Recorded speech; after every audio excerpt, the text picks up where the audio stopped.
पाकिस्तान और दुनिया भर में लाखों देखने और सुनने वालों को अरशद शरीफ का सलाम। नाज़रीन, आज चेयरमैन सेनेट ने ऑब्जर्वेशंस दी कि पाकिस्तान स्टील मिल के वर्कर्स को जो तनख्वाहें नहीं मिल रही, हुकूमत इसका मुस्तकिल तौर पे कोई हल निकाले। और उन्होंने ये भी ऑब्जर्वेशन दी कि जनाब, मैं इसहाक डार साहब वजीर खजाना को कई बार कह चुका हूँ, वो यकीन दहानी भी करा चुके हैं। तो सवाल यहाँ पर यह बनता है, एक ऐसा खानदान जिसको इतना एक्सपीरियंस है और सुप्रीम कोर्ट में जो उन्होंने दस्तावेजात पेश की कि जनाब दुबई में हमारी स्टील मिल, सऊदी अरब में स्टील मिल, और ये स्टील मिलें मुनाफा देती नहीं है, तो पाकिस्तान स्टील मिल के वर्कर्स को तनख्वाहें क्यों नहीं मिल रही, उनके माली मामलात क्यों नहीं चल रहे, इस पे भी बात करेंगे। साथ साथ supreme commander of arm forces of Pakistan, Pakistan की मुसल्लह अफवाज के सुप्रीम कमांडर सदर ममनून हुसैन से आज अलविदाई मुलाकात हुई आर्मी चीफ जनरल राहिल शरीफ की, और उसके हवाले से सदर ममनून ने बताया कि जी कराची का ऑपरेशन बकौल जनरल राहिल शरीफ के जो मुलाकात हुई वो जारी रहेगा। अगर कराची का ऑपरेशन जनरल राहिल शरीफ के जाने के बाद जारी रहेगा तो और क्या क्या चीजें जारी रहेंगी, जो जनरल राहिल शरीफ साहब की पॉलिसीज थी वो किस तरह से कंटिन्यू होंगी, इस सवाल का भी जवाब मालूम करेंगे। साथ साथ नाज़रीन, आज FBI ने ये फैसला किया है कि जहांगीर तरीन साहब, पाकिस्तान तहरीक इंसाफ के सीनियर रहनुमा, उनके खिलाफ एक रेफरेंस फाइल किया जाए। और FBI का कहना है कि जहांगीर तरीन साहब की ज़रई आमदनी में तजाद है। आखिर ऐसा क्यों है? क्या वाकई इतने अरसे से ये चीज FBI को पता थी, नहीं पता थी, और अभी ये रेफरेंस फाइल करने का फैसला क्यों हुआ? हमारे साथ मौजूद हैं जहांगीर तरीन साहब। जहांगीर तरीन साहब, बहुत शुक्रिया हमें ज्वाइन करने का। ये बताएं, आपकी FBI कहता है कि ज़रई आमदनी में तजाद है, ये तजाद क्यों है बकौल FBI? देखिए, इन्होंने मेरी थोड़ा सा इसका बैकग्राउंड बता दूं। कोई जैसे ये पनामा पेपर्स का जो हमने इशू को उठाया और इनकी करप्शन की निशानदेही की, तो इन लोगों ने रिएक्शन में सब हम मेरी और इमरान खान साहब की तमाम रिटर्न को उठाया और उनके ऊपर जनाब इन्होंने अपनी बंदों को बिठा के, स्पेशल टीम को बिठा के कि इसमें कोई चीज ढूंढी जाए। इन्होंने फिर ढूंढ के मुझे एक नोटिस भेजा कि जी ये आपकी एग्रीकल्चर इनकम 2010 की जो थी वो यूं थी और 2011 की वो यूं थी। और इन्होंने बाकायदा मेरे से एक्स पार्टी फैसला मेरे खिलाफ कर दिया और उसके बाद जनाब मेरे ऊपर कहा जी आपकी इतना फर्क है एग्रीकल्चर का। एक एक चीज मेरी डॉक्यूमेंटेड है, आपको पता है, अल्लाह का बड़ा शुक्र है। तो उसके बाद मैंने ये केस परसू किया और ये मैं आपको बताऊं, हैरानी होगी आपको कि ये आज कह रहे रेफरेंस फाइल करेंगे और 26 अक्टूबर को, यानी आज से एक महीना पहले, इनके ही अपने ट्राइब्यूनल ने तमाम एविडेंस को देख के मेरे हक में फैसला दिया। जी जहांगीर तरीन साहब, मेरे पास ये डॉक्यूमेंट मौजूद है, मैं चाहूंगा कि हमारे प्रोड्यूसर इसको स्क्रीन पे दिखा भी दे। इसमें जहां तक उन्होंने कहा है कि जनाब आपका जो स्टैंस था, अपेलेंट का जो अपील है वो सक्सीड करती है to the extent stated above, और इसमें उन्होंने बातें बताई हैं कि जनाब किस किस वजह से आपका जो आर्गूमेंट है वो सही है। ये क्या, क्योंकि अंग्रेजी में लिखा हुआ है मुझे सही समझ नहीं आ रहा, बता सकते हैं क्या है? जी, इन्होंने कहा है कि जी ये जो FBI थी, इन्होंने इनको प्री डिटर्मिन्ड माइंड से ये काम किया, यानी कि उन्होंने फैसला पहले कर लिया था कि ये मेरे ऊपर उन्होंने ठोकना है, मगर उसके बाद उन्होंने लिखा है कि इन सब चीज़ों को देखते हुए इन्होंने इट हेल्ड, मतलब हमने फैसला किया है कि जो डिक्लेयर्ड एग्रीकल्चर इनकम है वो जेन्युइन है और करेक्ट है, मतलब उसमें सही है, सही डिक्लेयर की है, एक एक चीज देखी गई, पूरी हियरिंग हुई, और इसलिए इन्होंने जो मेरे ऊपर एक टैक्स डिमांड बना दी थी, उस टैक्स डिमांड को इन्होंने डिलीट कर दिया। मैं आपको ये भी बताऊं, OIR acted with predetermined mind in making this addition. जी, प्री डिटर्मिन्ड माइंड का, और ये अक्टूबर में ये सारा हो रहा है, ये प्री डिटर्मिन्ड माइंड हुआ किस वक्त? सर इसलिए हुआ ना कि उन्होंने फैसला किया कि इनको अपने जहांगीर तरीन के खिलाफ हमने ये केस बनाना है, और उन्होंने एक झूठा केस मेरे खिलाफ बनाया, और पहले दिन से हमने इनको कई एक्सप्लेनेशन देने की कोशिश की, सुनने को तैयार नहीं थे। और मैं आपको एक और बात बताऊं कि ये इतना क्लियर हैरेसमेंट का केस है कि इनके अपने ट्राइब्यूनल ने ये लिखा, ये पता नहीं आपको किस पेज पे है, मेरे पेज नंबर 6 पे ये है, उसमें लिखा हुआ है कि अपेलेंट यानी कि जहांगीर तरीन being one of the top tax payer of the country having a consistent history of compliance। अब ये सोचें आप, ये एक ऑपोजिशन के पॉलिटिशियन के बारे में ये खुद FBI की ट्राइब्यूनल में कोई अच्छे लोग भी होते हैं जिंदगी में, और हमारे पास प्रूफ भी है। कहता है कंसिस्टेंट हिस्ट्री ऑफ कंप्लायंस, आगे सुने, maintaining more than necessary documentation, deserved fair and transparent treatment. आगे उन्होंने लिखा है कि there was no urgency for completion of the proceeding which are not getting बस। उन्होंने बेसिकली ये कहा है कि ये सारी ex parte amendment order pass करके बाकायदा एक RTO थी जो रीजनल। जहांगीर तरीन साहब, क्या ये आपसे सियासी इंतकाम लिया जा रहा है? यार इससे ज्यादा और क्या सियासी इंतकाम है। और इन्होंने तो खुद लिख दिया इसके अंदर कि दे acted with pre determined mind. Pre determined mind का मतलब ये हुआ कि उन्होंने पहले फैसला किया कि जहांगीर तरीन को हमने ये टैक्स उस पर लगाना है और उन्होंने उस हिसाब से अपने सारे कागजात। जहांगीर तरीन साहब, पाकिस्तान पीपल्स पार्टी तकरीरें तो करती है, लेकिन आप ही उन पे इल्जाम लगाते हैं मुक मुकाका। क्या यही वजह है कि पाकिस्तान पीपल्स पार्टी एक्टिवली सामने नहीं आती और जो केसेस उनके खिलाफ हैं उसमें सबूत बहुत ज्यादा है और इसी तरह के केसेस उनके खिलाफ भी इनिशिएट हो सकते हैं? देखें, मैं ये नहीं जानता कि उनके खिलाफ क्या केसेस है, मैं एविडेंस के बगैर बात। सर मेंशन का आपके इल्म में नहीं है? नहीं, अच्छा मैं आपको एक बात जरूर कहूंगा कि जो लोग मेरे जैसे बिजनेसमैन हैं, जो जिनके सबके सामने हम अपना कारोबार करते हैं, ये हमारे पीछे लोगों को डाल देना FBR का जुल्म है। खास तौर पे वो लोग, हम जैसे मेरे जैसे लोग जो कंसिस्टेंटली 20-25 साल से टैक्स दे रहे हैं, ये नहीं कि आपको 3 साल पहले टैक्स देना चाहिए। तो ये FBR की इन्होंने अपनी कहते हैं ना इदारे इन्होंने तबाह कर दिया। FBR को भी इन्होंने पैनामा FBR बना दिया। इसकी हर आदमी को इन्होंने ब्राइब किया हुआ है अपने लिए। इसकी प्रमोशन 21 से 22 ग्रेड में आउट ऑफ टर्न किए इन्होंने। जहांगीर तरीन साहब, इंटरनेशनली एक टर्म इस्तेमाल होती है रेगुलेटरी कैप्चर, कि पाकिस्तान में तो ऐसा सिलसिला नहीं है, हमारे तो तमाम आजाद इंडिपेंडेंट फेयर इंस्टीट्यूशंस काम कर रहे हैं, आपके ख्याल में? देखिए, इन्होंने सबसे बड़ा जो पाकिस्तान के साथ जुल्म किया है ना, apart from their own corruption, वो ये है कि इन्होंने इदारे तबाह कर, इन्होंने इदारों पे अपने नौकर और दरबारी बिठा दिए हैं। ये एक डॉक्टर इरशाद है और एक है चौधरी सफदर, ये 2 आदमी FBR के इन्होंने 21 से 22 ग्रेड में प्रमोट किए over and above other deserving people. अभी भी उनके खिलाफ रिट है हाई कोर्ट में। एक निसार मोहम्मद खान है, ये नासिर मोहम्मद खान चेयरमैन FBR, उसके खिलाफ इतनी ज्यादा करप्शन के इल्जाम हैं। ये सारे लोगों को इन्होंने ऊंचे ओहदे देके सिर्फ अपने काम कराने के लिए रखा हुआ है, ताकि अपोजिशन लीडर्स के ऊपर आप इस तरह की केसेस करें और अपने जो करप्शन है, अपनी जो टैक्स इवेजन है, इनके अपने लोगों की, MLA की, एडवाइजर्स की, मिनिस्टर्स की, उसको बचा के रखें। इन्होंने इस मुल्क को एक तमाशा बना दिया। मैं आपको बता रहा हूँ कि जितनी डैमेज ये हुकूमत कर रही है पाकिस्तान के इदारों को और पाकिस्तान की मईशत को, इसका कोई अंदाजा नहीं। और ये अल्लाह ताला इनसे हमें निजात दिलाएगा तो फिर आपको पता चलेगा क्या क्या कहानी निकलेगी। जहांगीर तरीन साहब, बहुत शुक्रिया प्रोग्राम में गुफ्तगू करा। नाज़रीन, आज पाकिस्तान के सुप्रीम कमांडर सदर ममनून हुसैन ने अलविदाई इशाइया दिया चीफ ऑफ आर्मी स्टाफ को। उसमें क्या बात की सदर ममनून ने, उस पर बात करेंगे, लेकिन उससे पहले मैं अपने पैनलिस्ट का आपसे तारुफ करवा दूं। इस्लामाबाद स्टूडियोज में हमारे साथ मौजूद हैं अली जैदी साहब, पाकिस्तान तहरीक इंसाफ से इनका ताल्लुक है। रावलपिंडी से हमें ज्वाइन करें air vice marshal Shahid Latif साहब, और लाहौर से हमें ज्वाइन कर रहे हैं सफदर अब्बासी साहब, प्रेसिडेंट हैं पाकिस्तान पीपल्स पार्टी वर्कर्स के। आप तीनों का प्रोग्राम में शिरकत का शुक्रिया। नाज़रीन, जब आर्मी चीफ से सदर Mamnoon Hussain, supreme commander of the arm forces की मुलाकात हुई, तो उसके बाद सदर ममनून हुसैन ने जहां उनकी खिदमात को सराहा, वहां एक और बहुत अहम बात की और उन्होंने कहा कि जी कराची ऑपरेशन बकौल जनरल राहिल शरीफ साहब के जारी रहेगा। क्या क्या सदर Mamnoon Hussain, supreme commander of the arm forces ने, आइए जरा सुनते हैं। अंदर मुलाकात में जनरल साहब से ये पूछा कि मुझे थोड़ी सी एप्रीहेंशन पैदा हुई कि कराची के जो हालात, जो ऑपरेशन आपने शुरू किया, क्या वो अभी तक चूँकि इनकम्प्लीट है, जारी रहेगा? तो इन्होंने मुझे यकीन दिलाया कि बिल्कुल जारी रहेगा।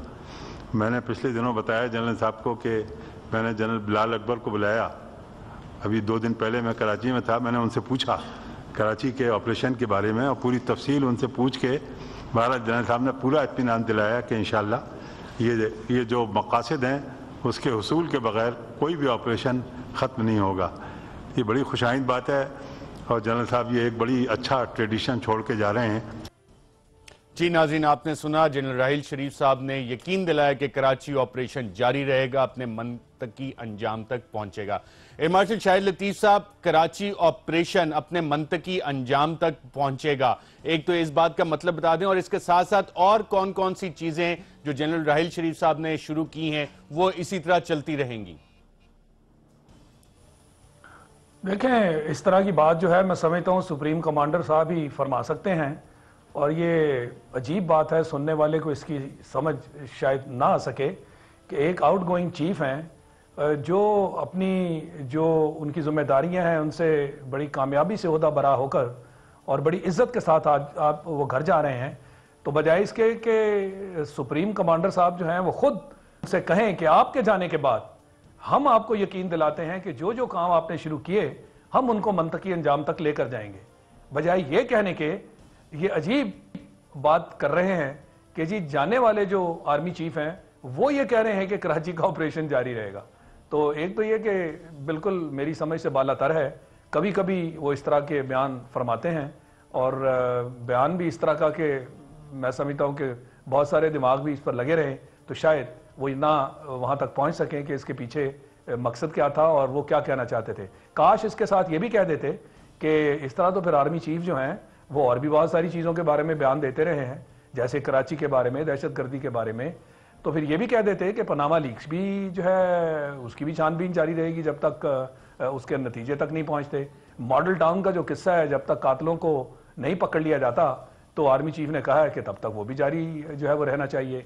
और फिर उसके साथ ये जो डॉन गेट वाला मामला है इसके बारे में भी कुछ फरमा देते कि ये तो बिल्कुल इन्होंने कहा था कि कारी ज़रब लगी है जो आपकी सलामती है, मुल्की सलामती पर, कौमी सलामती पर, तो इसके भी जब तक हम सुराग तक नहीं पहुंच जाते, लोगों को नहीं पकड़ लेते, तब तक ये भी जारी रहेगा। तो फिर सिर्फ कराची क्यों, ये बाकी जो मामले हैं फिर एक कॉम्प्रिहेंसिव बात करते ना, और उनके सामने ये कहते जैसे उन्होंने कराची की बात कर ली कि जी मुझे शक है कहीं इसमें कोई मसला ना आ जाए, तो फिर इन तीन के बारे में भी बात कर लेते, इनको क्यों छोड़ दिया। Right, interesting observation. मैं सफदर अब्बासी से भी इसी हवाले से जान लूं। सफदर अब्बासी साहब, आपने supreme commander of the arm forces सदर ममनून हुसैन साहब को सुना, वो कहे थे कि जी आउटगोइंग आर्मी चीफ बकौल एयर मार्शल शाहिद लतीफ साहब उन्होंने ये यकीन दहानी कराई है कि कराची ऑपरेशन जारी रहेगा। एक तो इस पे थोड़ी सी रोशनी डाल दें, और अगर ये ऑपरेशन जारी रहेगा तो साबिक सदर आसिफ जरदारी साहब ने जो ऐलान किया है कि वो वापस आ रहे हैं, उसके हवाले से कोई मुश्किलात तो नहीं होंगी यकीनन। देखें जी बात है कि मैं समझता हूँ कि शाहिद लतीफ साहब ने बिल्कुल दुरुस्त कहा कि जी ये इस वक्त सदर मुमलिकत की जिम्मेदारी थी कि वो उनको श्योर करते, लेकिन मैं ये समझता हूँ कि इस वक्त जो ये ऑपरेशन शुरू हुआ तो कोई भी फौजी कमांडर आए, कोई भी नए चीफ ऑफ आर्मी स्टाफ आए, मैं नहीं समझता कि उनके लिए इतना आसान होगा कि जी कराची के अंदर इतनी इन्वॉल्वमेंट के बाद, जिसके अंदर जो है ना एक रेंजर्स की एक जो सर्विंग ऑफिसर्स की एक बहुत बड़ी तादाद उसके अंदर इन्वॉल्व हुई है, और वहाँ पे जो इस वक्त सूरत हाल बनी हुई थी जहाँ पे रॉ की तरफ से इन्फिल्ट्रेशन के शवाहिद मिल रहे थे, जहाँ पे एक क्रिमिनल और एक मिलिटेंट एलिमेंट्स का जो एक नेक्सस बना हुआ था मुख्तलिफ सियासी जमातों के या मुख्तलिफ सियासी ग्रुप्स के हवाले से, मैं समझता हूँ उसके अंदर अब ये एक लाजमी अमर बन जाता है ख़ासतौर पे कराची के रहने वालों के लिए और शायद मुझ जैसे अली जैदी साहब जैसे लोगों के लिए कि वहाँ पे ये ऑपरेशन जारी रहे। कमांडर इन चीफ चाहे कोई भी आए, चीफ ऑफ आर्मी स्टाफ कोई भी आए, लेकिन इस ऑपरेशन को जारी रहना चाहिए क्योंकि ये अभी इनकम्प्लीट है। तो मैं यकीन से ये समझता हूँ कि सदर मुमलिकत साहब को बजाते खुद आइंदा आने वाले चीफ ऑफ आर्मी स्टाफ को बुला के भी उनको ये इंस्ट्रक्शन देनी चाहिए कि इस ऑपरेशन को जारी रखा जाए। रहा सवाल आसिफ जरदारी साहब का, जी मैं समझता हूँ कि जरदारी साहब एक बड़े जो ना काइया किस्म के सियासतदान है, वो जल्दबाजी से काम नहीं लेंगे। वो जिस माहौल के अंदर जिस तरीके से जो ना निकल के बाहर गए थे, और उस मशहूर तकरीर के बाद जो तकरीर आपने 12 आपके चैनल्स पे चलती भी रही है, तो उसके बाद मैं नहीं समझता कि वो जल्दबाजी आप जिस तकरीर का जिक्र कर रहे हैं, मैं कोशिश करता हूं अगर हमारे प्रोड्यूसर नाज़रीन को वो तकरीर के कुछ एक्सर्ट्स दिखा सकें तो मैं सफदर अब्बासी साहब से जानने की कोशिश करूंगा कि क्या यही तकरीर है। देखते हैं साबिक सदर आसिफ जरदारी साहब क्या फरमा रहे हैं। हमारी आर्मी है, ये हमारा इंस्टीट्यूशन है, आपने 3 साल रहना है, उसके बाद आपने चले जाना है, हमेशा के लिए हमने रहना है, तो हमें मत तंग करो। अगर हमें तंग करने की कोशिश की तो हम आपकी भी इंसेंट बजा देंगे।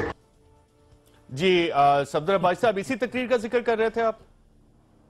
जी इसके अंदर एक खास बात जो शशीर साहब आप नोट करेंगे वो ये है कि जरदारी साहब ये कहते हैं आप 3 साल रहने वाले हैं, जबकि हम दायमी किरदार रखते हैं सियासत के अंदर। तो मैं समझता हूं कि एक इस लिहाज से तो शायद वो दुरुस्त साबित हुए कि जी जनरल राहिल शरीफ साहब के अपने तो 3 साल अब ख़त्म हो गए, लेकिन बात यह है कि क्या ये जो कुछ कराची में हुआ वो इंस्टीट्यूशन का डिसीजन था या कि जनरल राहिल शरीफ साहब ने इंडिविजुअली अपनी तहत वो डिसीजन लिया। मेरे नज़र में एक बहुत जो ना कलीदी डिसीजन इस गुज़िश्ता 3 साल के अंदर वो इंस्टीट्यूशनल लेवल पे लिए गए, कोर कमांडर्स की कॉन्फ्रेंस पे लिए गए। और मैं समझता हूँ कि इस दफ़ा जितना जनरल राहिल शरीफ साहब ने अपने जो भी उनके ऑफिसर्स थे उनके साथ जिन्होंने उनका साथ दिया या जो उनके कमांड में थे, आई थिंक उन तमाम लोगों को जो कलीदी लोग हैं उनको जो ना कॉन्फिडेंस में, एतमाद में लेने के बाद ये सारे फैसले हुए। तो मैं ये समझता हूँ कि इंतहाई ज़रूरी है कि आने वाले दिनों में कराची का ऑपरेशन खास तौर पे जो क्रिमिनल और मिलिटेंट एलिमेंट्स हैं उनका तदारुक जो ना जारी रहना चाहिए। उनकी जो किला कमा है उसको वो जारी रहना चाहिए। उनको ख़त्म करने के लिए मज़ीद इक़दाम भी करने पड़े, वो करने चाहिए। सिर्फ एक चीज़ मैं समझता हूँ कि जनरल राहिल शरीफ साहब जिसके बारे में तशनगी छोड़ गए वो ये था कि जो उन्होंने बार बार एक क्रिमिनल करप्शन, क्रिमिनलिटी और एक्सट्रीमिज्म, टेररिज्म, इसके दरमियान एक नेक्सस की उन्होंने बात की थी। गालबन जो ने इस हवाले से आके कुछ चीज़ें जो वो कर पाए, कुछ चीज़ें शायद वो नहीं कर सके।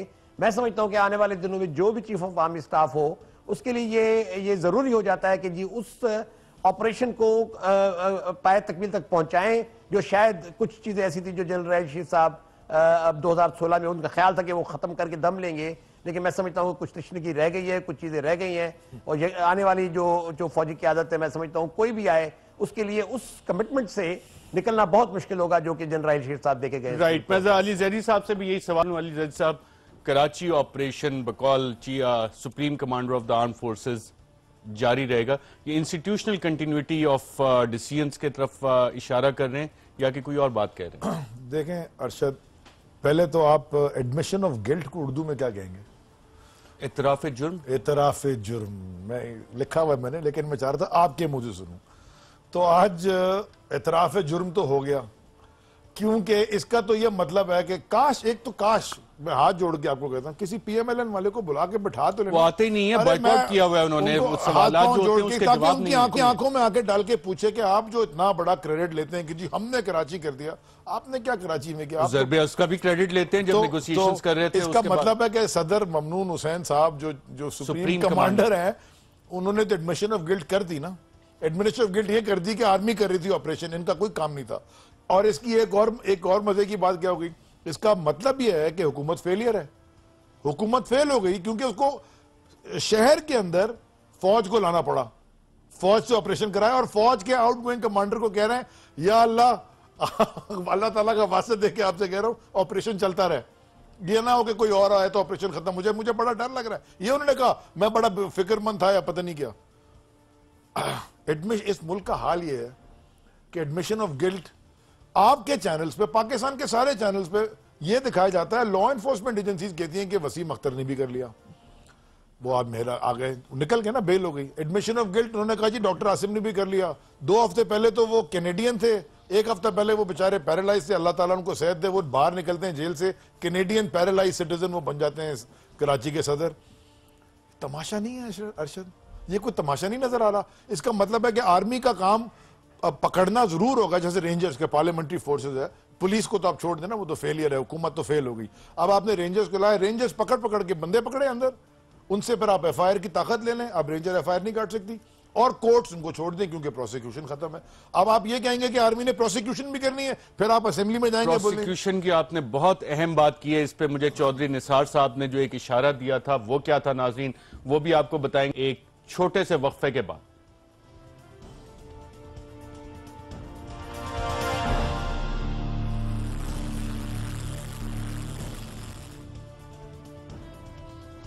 वेलकम बैक नाज़रीन। ब्रेक पे जाने से पहले अली जैदी साहब ने कुछ प्रोसिक्यूशन का जिक्र किया। प्रोसिक्यूशन के हवाले से चौधरी निसार साहब ने भी आज से कुछ अर्सा पहले एक इंडिकेशन दी थी कि डील की ऑफर क्या हो रही है। पाकिस्तान पीपल्स पार्टी के कुछ सीनियर रहनुमाओं का उन्होंने जिक्र किया।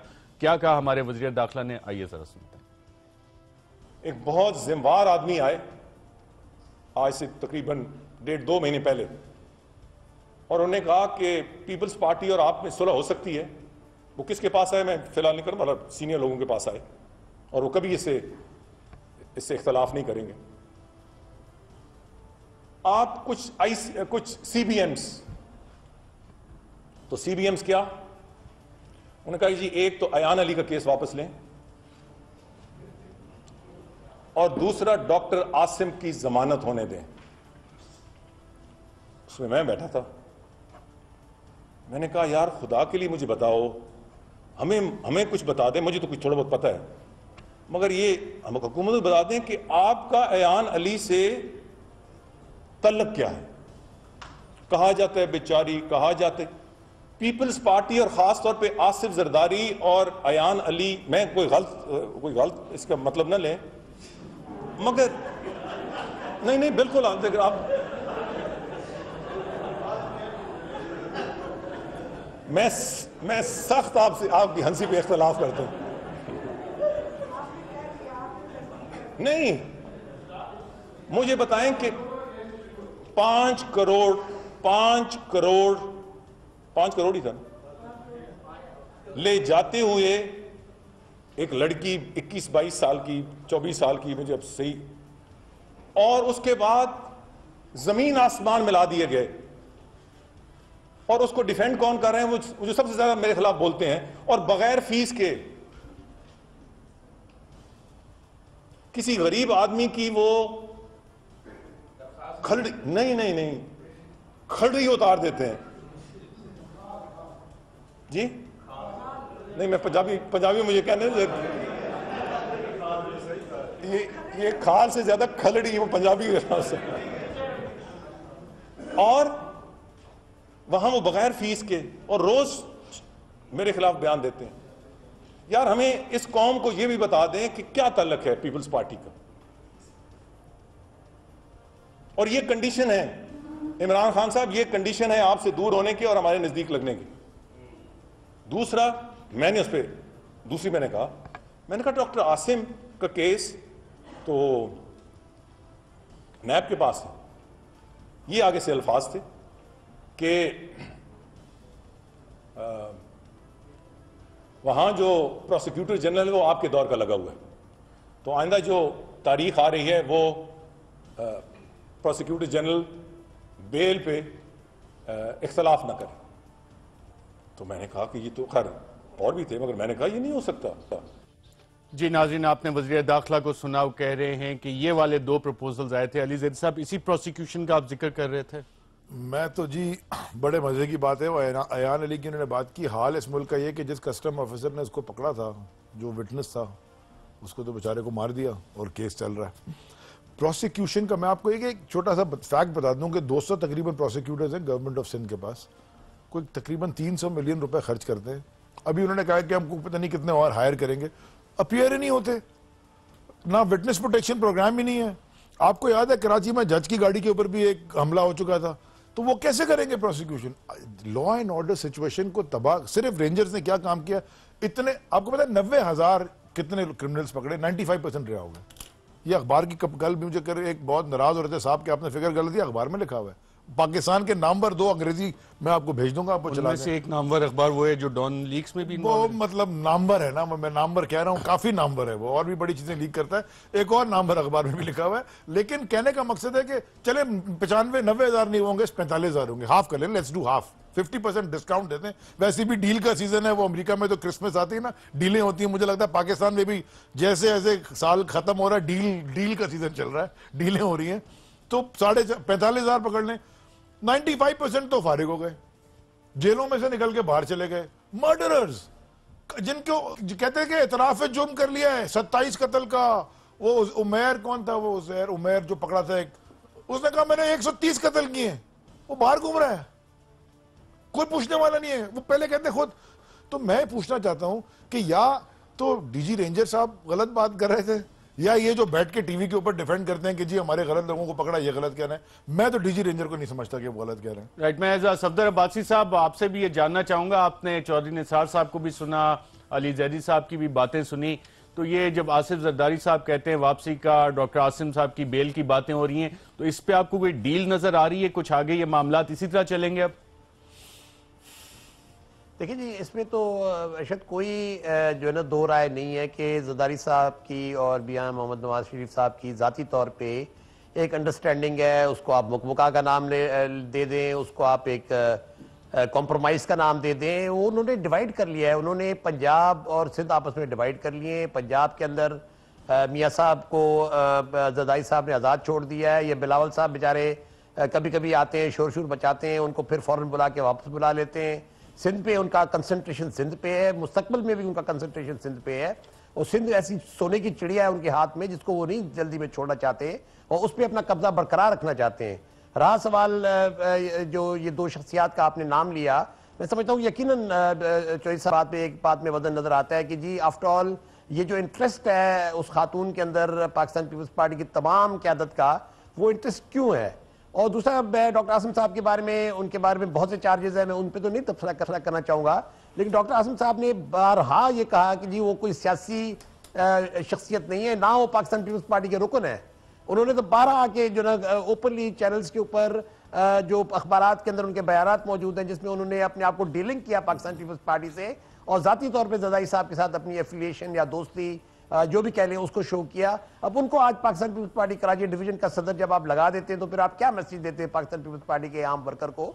तो मैं समझता हूँ कि ये बिल्कुल कोई इसमें दो राय नहीं है कि ज़रदारी साहब जो है और मियाँ साहब जो है ना आपस में बिल्कुल शीरो शक्कर हैं, और वो जो बेशक चौधरी निसार साहब कुछ भी कहते रहे अपनी जगह पे, लेकिन वो जो एक कॉम्प्रोमाइज और उसको मुकमुका का नाम आप दे दें वो बिल्कुल कायम है, और मैं नहीं समझता कि वो किसी वक्त अभी आने वाले दिनों में कोई टूटने की पोजीशन में। अब सिर्फ ज़रदारी साहब ये देख रहे हैं कि आइंदा आने वाले चीफ कौन होता है, और क्या मियाँ साहब उनको एश्योरेंस दे सकते हैं कि जी आप वापस आ जाए, आपके साथ आगे कुछ नहीं होगा, क्योंकि यकीनन वो बहुत एक सख्त बयान देकर पाकिस्तान से चले गए थे।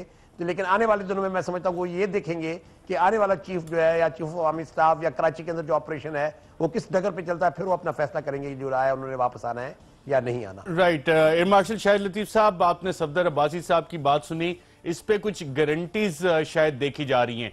एक तो मुझे ये बता दें, जो सर्विस चीफ्स का इंतखाब होता है और जो अपॉइंटमेंट होती है, क्योंकि आप भी मुझे याद है कंटेंडर थे एयर चीफ के लिए और सीनियर तरीन आपने ओहदे पे थे उस वक्त, JF-17 थंडर का प्रोजेक्ट कर रहे थे, अमरीकी या बरतानवी कोई इन्फ्लुएंस तो नहीं होती इस डिसीजन में? बिल्कुल होता है जी इन्फ्लुएंस। बाहर की दुनिया जो है, आपको पता है कि जब हमारी टोटल लीडरशिप जो है वो बाहर के इन्फ्लुएंस से इकट्ठी की जाती है, कुर्सियों का तयन जो है वो तो बाहर से किया जाता है। आपके केस में क्या हुआ था? पूरा किस्सा वो भी आपको मालूम है, जरदारी साहब खुद थे और उसके बाद कुछ अंदरूनी अनासर थे और बाहर वाला मामला बिल्कुल था। मेरे नाम पर वो जो F-16C की डील थी उसका चूंकि मैं हेड था, हेड ऑफ द डेलीगेशन, और उसके अंदर मैंने बहुत सारे किकबैक्स उसके अंदर पकड़े थे जो कि उनको कबूल नहीं थे, और कहा जाता था कि जी इसको आप ख़त्म कर दें, आपका साथ देंगे। मैंने ख़त्म करने से हरगिज़ इनकार किया और उनसे वापस लिए, तो वो मेरा बहुत बड़ा कसूर गर्दाना गया मेरे ख़िलाफ़, वो बहुत खुलकर सामने आया। तो लिहाजा मैं इसमें से गुजर चुका हूँ, मैं इन सारी चीज़ों को समझता हूँ। और जब हमेशा आपकी क़यादत तक बाहर देखती है कि हमारी कुर्सी भी वहीं से मिलेगी और कुर्सी पे रहने के लिए भी उन्हीं की आशीर्वाद चाहिए, तो फिर आप चीफ्स के मामले में तो ये चीज़ जो है उसको भी मद्देनज़र रखें। बिल्कुल ये बाहर से इसके ऊपर इन्फ्लुएंस होते हैं और इन्फ्लुएंस मानने वाले भी यहाँ पे सारे बैठे हुए हैं, तो अंदरूनी तौर पर उनको अपने सियासी जो मामलात हैं उनको देखना होता है, बैरूनी जो हैं उनको अपने जो है वो अजीज़ हैं, मफादात जो हैं वो बीच में शामिल हो जाते हैं। लिहाजा काश ये मामलात मेरिट और सीनियरिटी पर अगर किए जाएं तो आप देख लीजिए हमारा ट्रैक रिकॉर्ड, उसके अंदर कितनी मरतबा मेरिट और सीनियरिटी को देखा गया है और कितनी मरतबा इनसे हटकर फिर आपने इंतखाब किया है अपने लीडर्स का। तो मेरा ख्याल है ये तारीख हमारी भरी हुई है इन मामलों से। इंटरेस्टिंग ऑब्जर्वेशन, लेकिन हमें शायद यकीन करना चाहिए कि इस पे जो फैसले होते हैं शायद वो पाकिस्तान के मुफाद में ही होते हैं और पूरी का एक इंटरेस्ट होता है कि पाकिस्तान के मुसल्लह अफवाज के जो सरबराहान हैं वो कौन होंगे, क्योंकि पाकिस्तान स्ट्रेटजिकली ऐसी जगह पे लोकेटेड है कि हर मुल्क का उसमें एक इंटरेस्ट होता है। वज़ीर आज़म नवाज शरीफ साहब तुर्कमेनिस्तान चले गए और नए चीफ के तकर्रुर का ऐलान कब तक करेंगे, क्या वजह है कि अभी तक डिले हो रहा है, अलविदाई इशाइये भी हो गए, इस पर बात करेंगे एक वक्फे के बाद।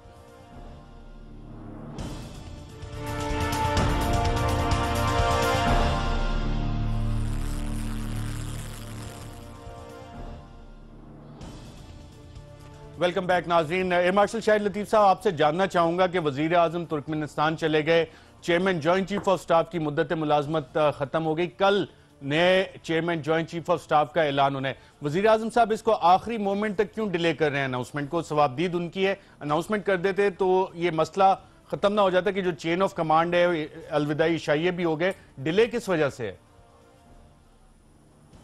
देखें जी, मैं समझता हूँ कि ये बिल्कुल अजीब सी बात है। ये अनाउंसमेंट कम से कम कुछ दिन पहले होनी चाहिए, ताकि जो टेक ओवर का प्रोसीजर है और जो एक हैंडिंग ओवर टेकिंग ओवर का एक प्रोसेस है उसको फैसिलिटेट किया जाए, उसमें आसानी पैदा की जाए। और ये एक आम चीज़ है कि जब नई appointments with in the services भी की जाती हैं तो नए आने वाले को ये मौका दिया जाता है कि वो पुराने जाने वाले आदमी के साथ मिलकर टेक ओवर प्रोसेस जो है उसमें आपस में डिस्कशंस हों, ताकि सही तरीके से जो चीज़ें हैं, जो ऑन गोइंग चीज़ें हैं, उसको हैंड ओवर किया जा सके और यूं आसानी पैदा की जाए जाने वाले के लिए भी, ताकि वो अपनी जिम्मेदारी और आने वाले के लिए। सफदर अब्बासी साहब, आप तो ऐसी डिसीजन मेकिंग का हिस्सा समझते भी हैं कि कैसे होती हैं, इसमें डिले किस वजह से आ रहा है? देखिए जी, मैं समझता हूँ कि एक टोटल कन्फ्यूजन रही है पाकिस्तान मुस्लिम लीग नवाज की रैंक्स में। गुज़श्ता अगर आप पिछले 5 माह से देखें, 7 माह से देखें कि बावजूद इसके कि जनरल राहिल शरीफ साहब ने जनवरी के अंदर ये बात अनाउंस की कि वो चीफ ऑफ स्टाफ का ओहदा छोड़ रहे हैं और वो एक्सटेंशन नहीं चाहते, और वो चाहते हैं कि जी कोई नया शख्स आए, नया कोई कमांडर आए जो कि इसको टेक ओवर करे।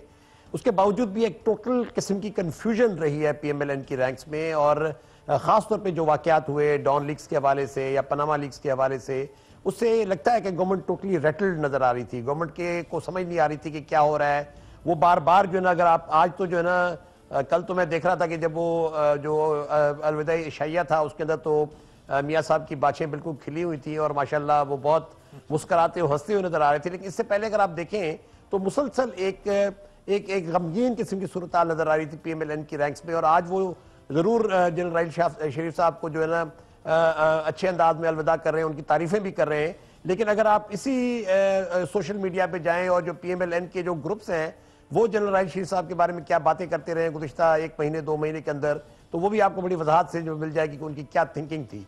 लेकिन मैं समझता हूँ कि टोटली रेटल थे। अब गालबन जो है ना, कल के बाद तो उनको अनाउंसमेंट कर देनी चाहिए, लेकिन अब इतने दिन गुजर गए तो वो यही की जा सकती है मेनली अब मियाँ साहब के साथ कि जी मेहरबानी करके जो इसके अंदर जो सीनियरिटी का एलिमेंट है, जो प्रोफेशनलिज्म का एलिमेंट है, वो ज़रूर रखें। ये 4 जो जनरल साहब के नाम आए, मैं समझता हूँ कि चारों अपनी जगह जो है ना अपने काबिल लोग हैं और यकीनन प्रेरोगेटिव प्राइम मिनिस्टर का है। लेकिन ज़ाहिर है प्राइम मिनिस्टर ये मैसेज देना है, जिससे जनरल राहिल शरीफ साहब ने एक मैसेज दिया कि किस तरह की जो ट्रांजिशन होनी चाहिए जिससे प्रोफेशनलिज्म ज़ाहिर हो और जिससे एक स्मूथनेस नजर आए। मैं समझता हूँ वज़ीर आज़म साहब ने भी उतना इक्वली वो पैगाम देना है कौम को कि जी वो किन को जो है नॉमिनेट करने जा रहे हैं। अगर उसमें बहुत तजाद मौजूद हुआ उस सारी नॉमिनेशन के अंदर, तो फिर ये सारी की सारी जो एफर्ट थी, जो फौज के अंदर जो एक प्रोफेशनलिज्म नजर आ रहा है, ये सारी की सारी जो एफर्ट थी, ये मैं समझता हूँ रैगान जाएगी।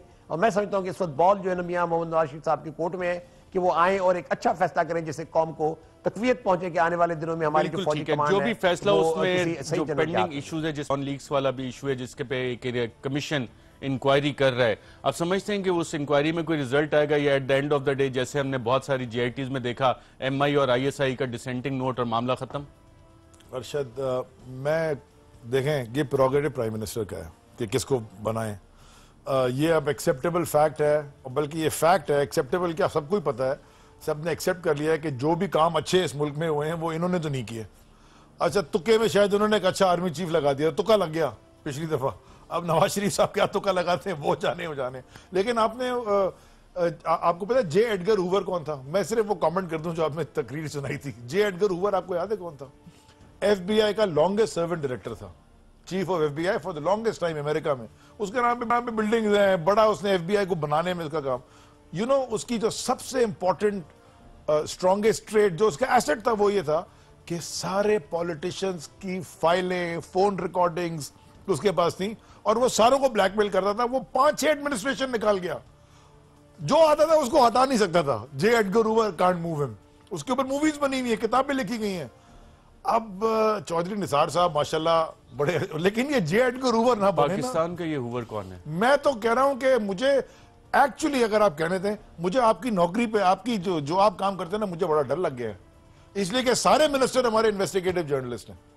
ये हुकूमत का काम इन्वेस्टिगेटिव जर्नलिस्ट का नहीं होता। उन्होंने जी ये किया, भाई साहब उन्होंने किया, तो आप किस बात की तनख्वाह ले रहे हैं? नवाज शरीफ को पनामा में बचाने की कि अपना काम करने की? सारे आके कहते हैं उन्होंने जी ये किया, उन्होंने ये किया, इमरान खान ने ये किया। भाई आप एक्शन लें, ये तो काम इन्वेस्टिगेटिव जर्नलिस्ट का होता है। आप करें सियासत, उनको दे दें ये नौकरी, वो ज्यादा अच्छा कर लेंगे, मतलब आपको कम्पिटिट करना, क्योंकि वो अभी मेरे और आपके टैक्स पे वो इन्वेस्टिगेटिव जर्नलिस्ट बने हुए सारे। आप असेंबली के फ्लोर पे इन्वेस्टिगेटिव जर्नलिज्म चल रही होती है। I will take you to the cleaners, मेरा मुंह मत खुलवाएं। ये क्या तमाशा है इस मुल्क का? अरशद आप जरा सोचे तो सही, इसलिए तनख्वाह देते हैं आप साद रफीक को कि वो ट्रेनों को ऑपरेशन मार्शल शाहिद लतीफ साहब, सफदर बासी साहब, सबका प्रोग्राम में शिरकत का शुक्रिया। और नाज़रीन, जैसे अली जैदी साहब कहे थे कि बहुत से सियासतदानों की ये ख्वाहिश है कि वो इन्वेस्टिगेटिव जर्नलिस्ट बने। एक तो एतराफ़ भी इसमें है कि शायद सियासत का काम उनसे इस वक्त हो नहीं रहा, क्योंकि मसाइल बहुत बड़े बड़े हैं। पनामा से अभी तक जान छुट नहीं रही, जो वहाँ पर रेवोल्यूशंस आई, और डॉन लीग्स का मामला भी उसी तरह चल रहा है। कराची ऑपरेशन हमने सुना आज सुप्रीम कमांडर से कि वो भी उसी तरह चलता रहेगा। जो मर्जी ट्रांसिशन जैसी मर्जी हो, इंस्टीट्यूशनल पॉलिसीज उसी तरह चलेंगी। आज के प्रोग्राम में नाज़रीन इतना, इजाज़त दीजिएगा। अल्लाह हाफ़िज़।